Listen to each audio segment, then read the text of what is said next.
Namaste, good morning. Today is a very special day. It is a full moon. That means it's a Purnima. But it's also a special day because today is Guru Purnima. Today is the day we celebrate our teachers and masters. I'm here with Pandit Atul Krishna talking about Guru Purnima. Welcome to our podcast, Pandit Atul Krishna. Good morning, and thank you very much. So, can you tell us something about where did Guru Purnima come from and why do we celebrate it? Well, Guru Purnima is celebrating the birth of Vedavyas. Vedavyas is the compiler of all of the Vedas. Vedas and Vedic literatures have all come from different sages, and Vedavyas compiled them and got them down in writing, whereas they were previously oral traditions. So, Guru Purnima, a lot of people are worshipping their own teachers, own gurus. You're saying it is Veda Vyasa who has to be worshipped? Vedavyas is worshipped also, but it is specifically a day where all gurus are to be worshipped. And the principle is given in Bhagavad Gita by Sri Krishna. Tad vidhi pranipatina pariprashnena sevaya upadekshanti te jnanam jnaninas tattvadarshinaha. You should try to learn the truth by approaching a realized guru. That person who has already seen the truth will be able to guide you. So this is the principle, is that we go to a guru who is the person who has already realized and who is able to give us guidance on our own path of realization. Guru is not someone who is just another student like us. It is the person who has actually realized the spiritual conclusions that we are after. So, if someone is looking for a teacher in their life or some kind of spiritual advancement, how are they going to go find a guru?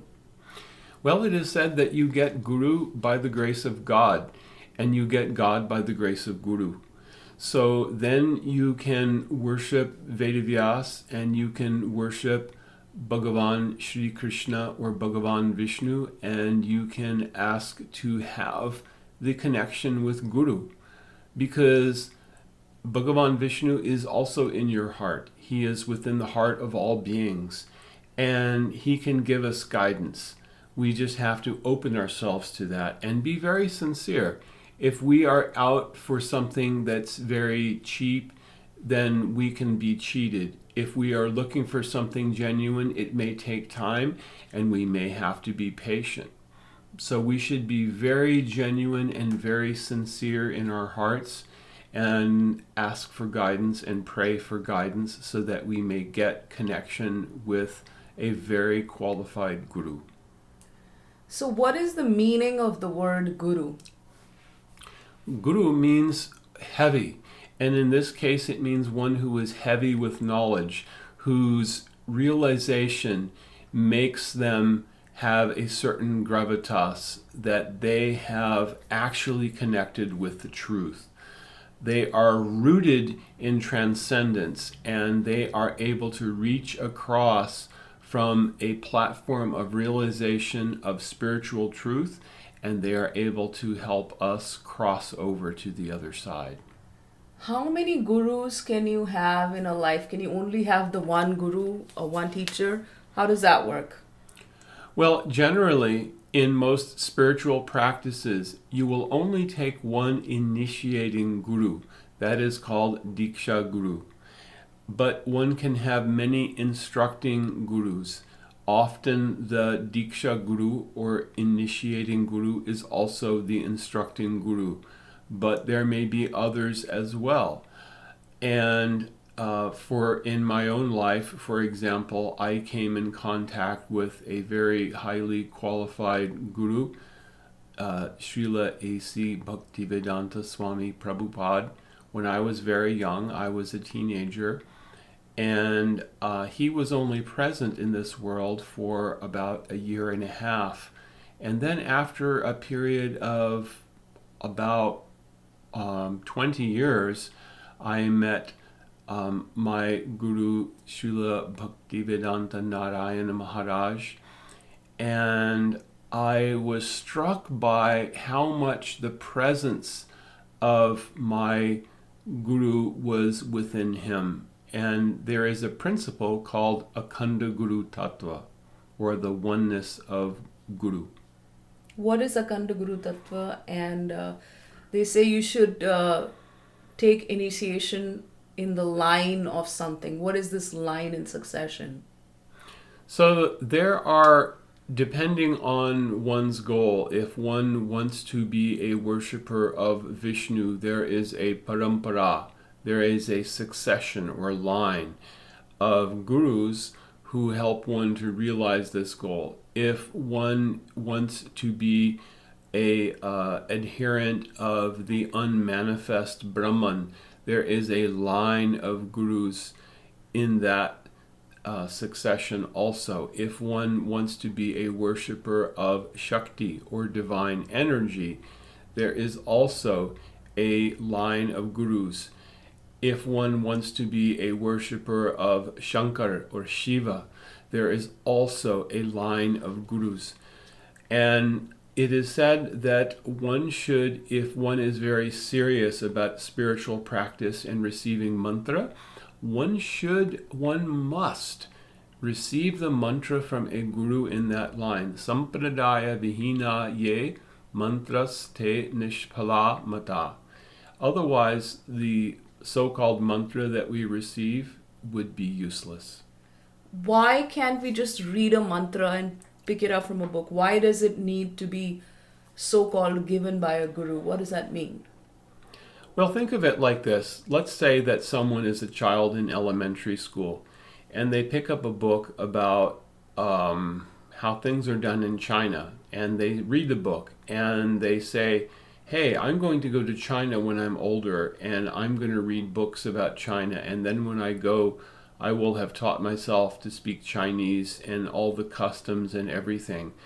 And they say, I'm going to never meet someone in my whole life from China because I don't need that. I can teach myself everything. Now, that's a very simple example, and of course there are lots of books written by people who've been to China and lived in China from different perspectives. But imagine we're talking about a place that you cannot meet someone who's been there. We're talking about a spiritual reality, something that is otherworldly. How are you going to realize and understand that without getting some guidance from someone who has a connection and who has realization there? That is the principle of accepting a guru. The guru is someone who is tattvadarshi. Getting back to that Bhagavad Gita verse 4, chapter 4, verse 34. Jnaninas tattvadarshinaha. Those who have seen the truth. They are seeing the truth just as I am seeing you sitting in front of me. The tattvadarshi guru who has seen the truth is able to guide you. What are the qualifications of a guru? So it is said that guru should be srotriyam and brahmanishtam. That guru should have heard from his or her own guru properly and be learned and realized, and also brahmanishtam. They are fixed in transcendence. That person practices what they preach. They are not someone who says one thing and does something else, or they have concocted something. Shrotriyam also means that they have learned according to scriptural authority. There is no blind following of someone who comes and says, hey, I have made up a completely new idea. But there are authoritative literatures like the Upanishads, Puranas, Vedas, and so forth, which describe the processes for approaching transcendence. So a guru is someone who's an expert in all the Vedas and Upanishads and all the Vedic scriptures. Yes, guru has to be an expert and an authority and must have comprehensive knowledge of all of the scriptural references that are involved. They are like the postgraduate professor of the subject that we are trying to reach. And what is the subject? The subject is trying to approach transcendence. We want to come... What does that mean for a layman? What is this approaching transcendence? Realizing God. And according to your path, it may be realizing God in an unmanifest form, or realizing God in a personal form, or realizing God in the omnipresent form. So you said like the example of China that you gave. So when Guru gives a mantra, he's helping you realize God. And are you going somewhere? Yes, the goal of the mantras can have different purposes. Generally, mantra is meant to give you something, give you some connection, either a connection with a higher power, or to give part of yourself to that higher power so that you can come closer to your object of worship. There is always a goal with a mantra. And mantras also have a seed, and the seed of the mantra, for example, Om Namo Bhagavate Vasudevaya. Om is the seed of the mantra. And Om indicates transcendence, the supreme person, and the supreme energy, and the individual soul united in loving service. So you can't just start chanting Om Namo Bhagavate Vasudevaya. You have to have sort of heard it from a guru. One can chant these mantras. There are mantras which should only be received from a guru, which are for a specific purpose. There are also mantras which are repeating names of God, which are for our benefit. For example, one mantra which is given in Kalisantara Upanishad is called the Maha Mantra. Hare Krishna, Krishna Krishna, Hare Hare, Hare Rama, Rama Rama, Hare Hare.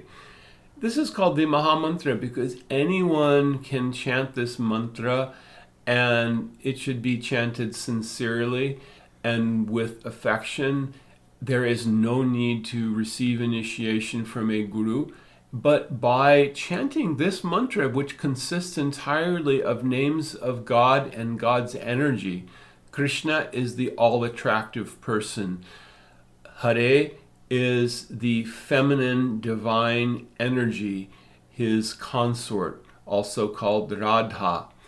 And Ram is also understood to be Balaram, the original guru, and also it can be taken to mean Ram, Shri Ramchandra. It means Krishna, who is the reservoir of pleasure. Ramante yogino nante satyananda chadatmani iti ram padenasau param brahma vidhiyate. So when we are taking these names are invested themselves with great power. And as I said before, God helps us to get guru. So by taking names of God, this will actually help us. This will help us be guided to Sadguru, a true guru. Can you tell a mantra that someone who's seeking a guru can do, and so guru should manifest in their life? One can also offer a prayer to Guru.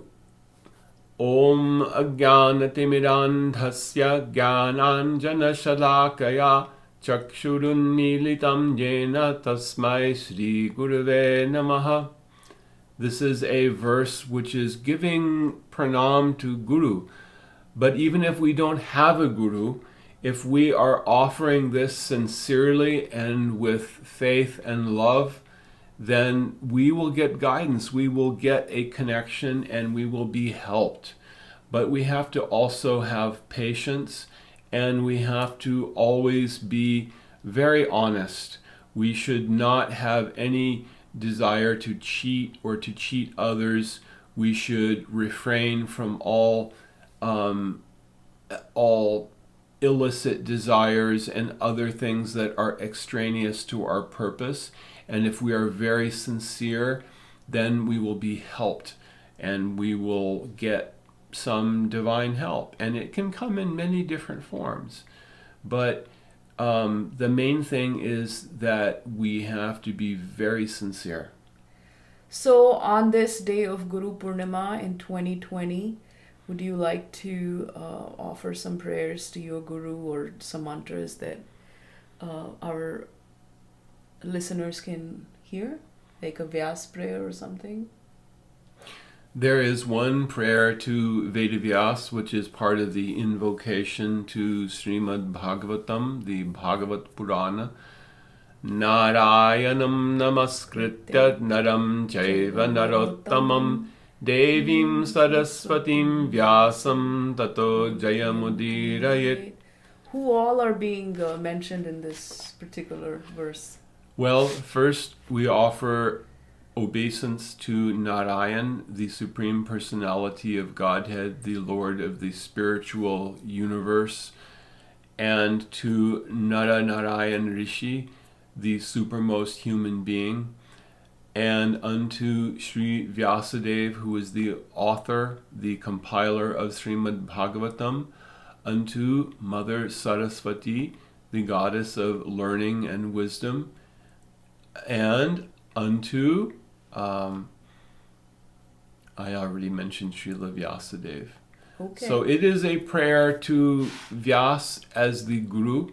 Vyas means one who divides and expands. So the Vedas were originally very condensed, and he provided the Vedanta Sutra, and he also provided Srimad Bhagavatam, which is an expanded commentary on Vedanta Sutra in the form of different narrations, which is meant to help those on the path of realizing devotion for Bhagavan Vishnu or Sri Krishna to realize the supreme truth. That's wonderful. Well, thank you, Pandit Atul Krishna, for speaking with us on this day of Guru Purnima. Thank you very much.